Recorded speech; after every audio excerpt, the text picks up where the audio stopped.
4 tahun yang lalu, sebelum menikah, Yunwoo mengajak HN berkeliling di desa Yeongduri.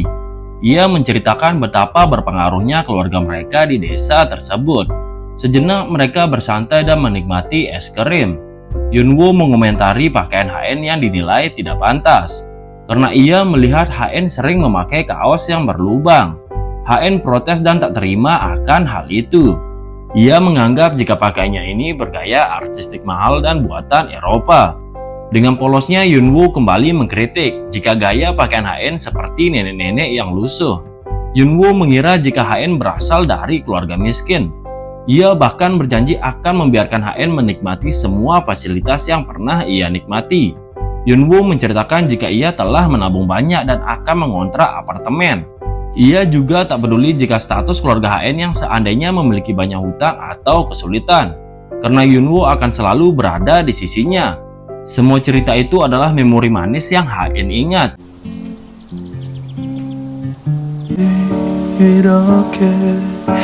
Ketika ia hampir diserang binatang buas, ia mengira dirinya akan mati. Namun ia lega karena Yunwoo berhasil menyelamatkannya. Yunwoo bahkan dengan manis menggendong HN ketika pulang.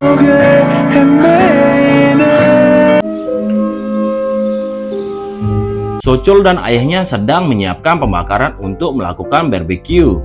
Seketika mereka terkejut melihat sikap manis Yunwoo yang sedang menggendong HN. Setelah mengetahui situasi HN yang sedang terluka, Sochol mengabarkan hal itu kepada ibunya. Sonhwa tampak panik dan segera berlari. Luka HN sedang diobati. Terlihat beberapa keluarga HN sedang berkumpul untuk melihat kondisinya.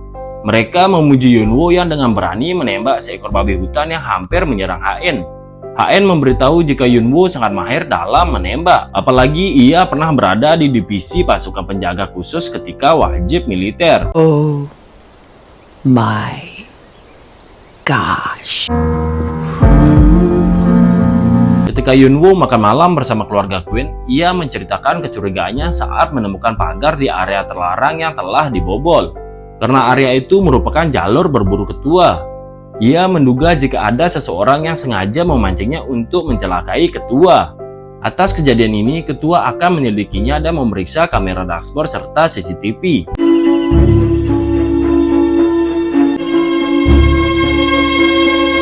Karena telah menyelamatkan putrinya, Bonjun menunjukkan beberapa sikap perhatiannya kepada Yunwoo. Ketika makan malam, seorang lelaki parubaya membawa seekor anjing pungsan. Lelaki tersebut menceritakan kesetiaan anjingnya yang pernah menyelamatkan putranya saat rumahnya terbakar. Ketua tampak kagum dengan kecerdasan dan kesetiaan anjing itu. Ketua meminta lelaki itu untuk menjual peliharaannya. Ia jelas menolak karena telah menganggap anjingnya sebagai salah satu keluarganya. 혹시 팔 생각 없나? Setelah makan, Ensong pergi menemui lelaki itu. Ia memberikan penawaran yang tinggi untuk membeli anjing tersebut. Lelaki itu akhirnya bersedia untuk menjual hewan peliharaannya. 알겠습니다.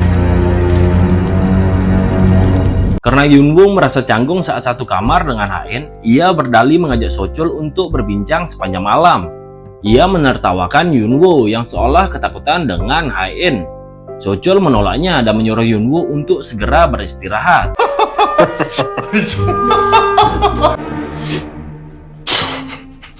Sementara itu, Yunwoo merasa gugup saat HN menyuruhnya untuk membukakan bajunya. Ia kesusahan karena tangannya sedang terluka. Pikiran HN merasa terganggu dengan aksi manis Yunwoo akhir-akhir ini. Gejala ini menandakan jika cinta HN mulai tumbuh kembali kepada Yunwoo. Bahkan jantungnya tampak berdebar saat melihat keseksian tubuh Yunwoo. HN sangat kesal dengan pikiran anehnya tersebut. Ia merasa jika Yunwoo sedang berusaha menggodanya.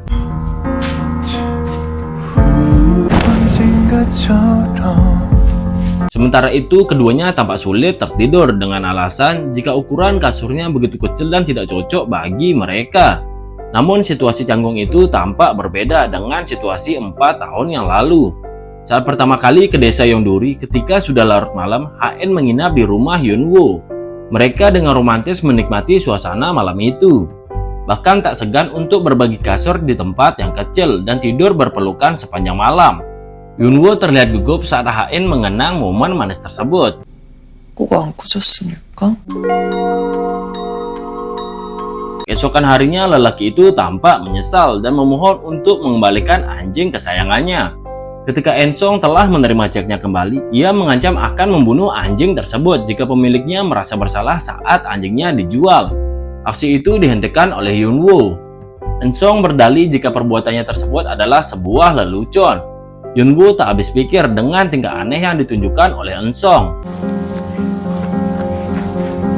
왜 죽이면 안 되죠? 아까 들었잖아요. Sementara itu, ketika ketua melihat bukti dari CCTV, ia menduga jika pelakunya adalah Bonsuk, yaitu salah satu putranya. Di sisi lain, lelaki Purbaya dan istrinya kembali mengingat kejadian 10 tahun yang lalu, di mana ada seorang anak dari panti asuhan Harapan Abadi yang pernah mendapatkan beasiswa dari grup Queen, pernah membunuh salah satu anjing mahal seorang warga. Mereka menduga jika lelaki tersebut sangat mirip dengan Ensong. 근데요, 귀한개면 뭐가 달라요? Sepertinya penyakit HN sulit untuk disembuhkan, karena ia menerima penolakan email dari beberapa tim peneliti dan pusat laboratorium dari berbagai negara.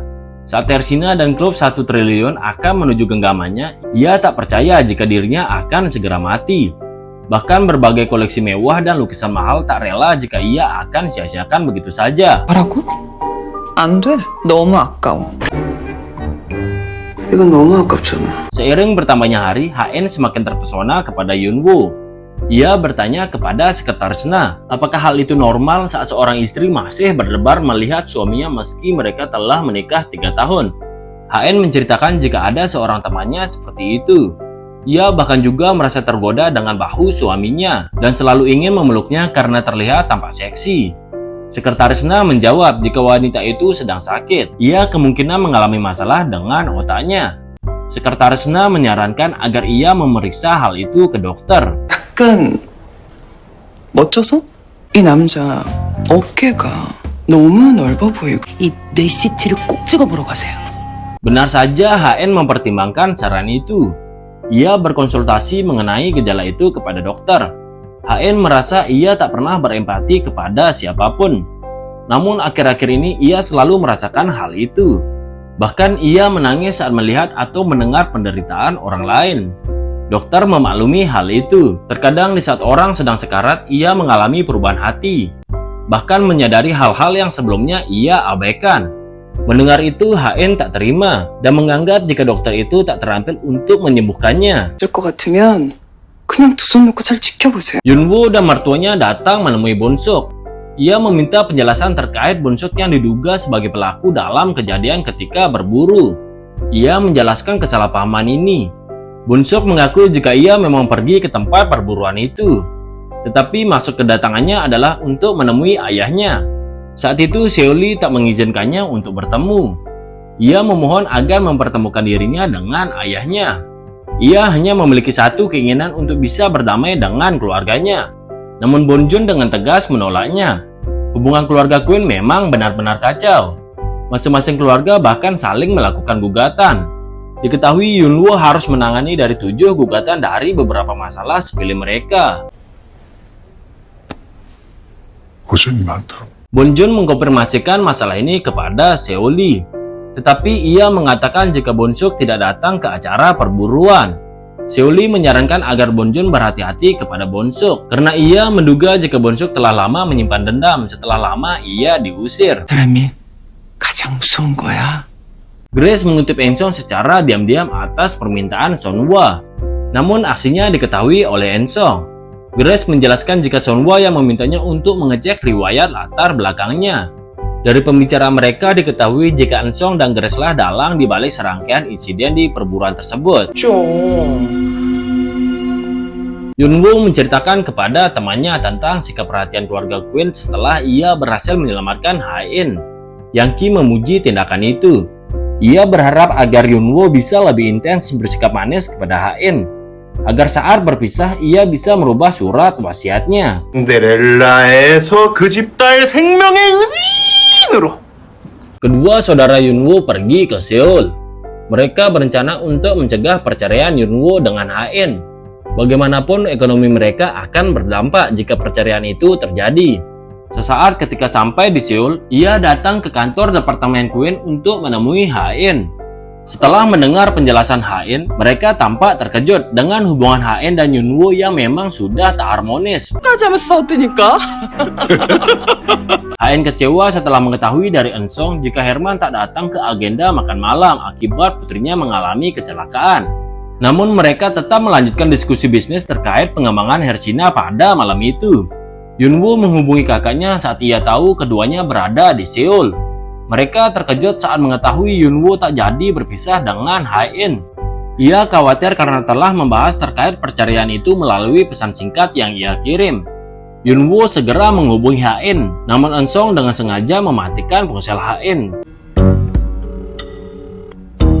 Eun-sung bertanya terkait hubungan Ha-in dengan Yunwoo. Eun-sung menduga jika Yunwoo tak begitu benar-benar mencintai Ha-in. Ia juga meragukan ketulusan Yunwoo. Ha-in tidak setuju dengan perkataan Eun-sung. Menurutnya Yunwoo telah rela menanggung rasa sakit bersama. Bahkan ketika menghadapi hal buruk, ia selalu berada di sisinya. Baginya itu adalah bukti rasa cinta Yunwoo kepadanya. Eun-sung tampak tak yakin. Ia menegaskan jika Ha-in terlihat ragu saat mengatakan hal itu. Yunwoo dengan khawatir menunggu kepulangan Ha-in. Saat Ha-in sudah tiba, ia sangat marah kepada Eun-sung karena membiarkan Ha-in mabuk berat. 좀 잘래도 시끄러워서 잘 Dalam mabuknya, Ha-in tiba-tiba mengatakan jika ia akan membunuh dan menikam orang yang berusaha mengkhianatinya. Yunwoo ketakutan saat Ha-in mengatakan beberapa hal menakutkan tersebut. Yunwoo mencoba merebut ponsel Ha-in untuk menghapus pesan yang pernah kakaknya kirimkan. Namun ponsel itu terjatuh. Keduanya tak sengaja saling bertatapan. Lalu Ha-in dengan manis mencium Yunwoo. Kilas balik saat 3 tahun yang lalu, keduanya pernah berlibur ke Jerman. Mereka tampak menikmati momen romantis tersebut dan berbicara dari hati ke hati.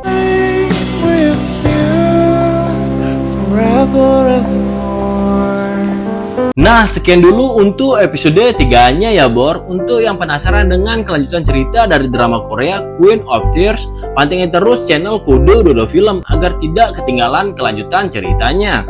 Terima kasih atas waktunya. Sampai jumpa lagi di video-video selanjutnya. Bye-bye.